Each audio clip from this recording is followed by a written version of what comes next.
Hi అండి, welcome back to మున్నిస్ kitchens. ఇవాళ మన స్పెషల్ పెసరొడియాలు.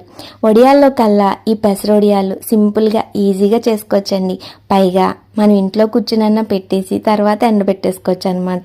అంత సింపుల్గా చేసుకునే పెసరొడియాలు సంవత్సరం అంతా స్టోర్ చేసుకోవచ్చండి. పైగా ఏ కూరలో లేనప్పుడు చక్కచక్క ఈ 4 పెసరొడియాలు వేపేసి ఉల్లిపాయ, పచ్చిమిరకాయ, టమాటా మగబెట్టేసి ఈ వడియాలు వేసి ఎగురెట్టుకోండి. చాలా టేస్టీగా ఉంటుంది. పైగా హెల్దీ కూడా, ఎందుకంటే పెసరొడియాలు చాలా మంచిదనమాట. మీరు కూడా ట్రై చేయండి. ఆల్రెడీ ఇవి అందరూ పట్టుకుంటారు, కాకపోతే బయట కన్నా మన ఇంట్లో పట్టుకున్నవి ఎక్కువ రోజు స్టోర్ చేసుకోవచ్చు అనమాట. ఏం లేదండి, పొట్టు పెసలు నానబెట్టి ఒక 2 గంటల ముందు తర్వాత శుభ్రంగా వాష్ చేసేసి పచ్చిమిరపకాయలు, అల్లం, ఉప్పు వేసి గ్రైండర్ పట్టేసుకుని తర్వాత మనకి ఏ సైజు కావాలో ఆ సైజులో చిన్న చిన్న వడియాల కింద పట్టేసుకోవడమే. చూసారు కదా నా వీడియో? నచ్చితే మాత్రం ఒక లైక్, అలాగే ఒక షేరు, మర్చిపోకుండా సబ్స్క్రైబ్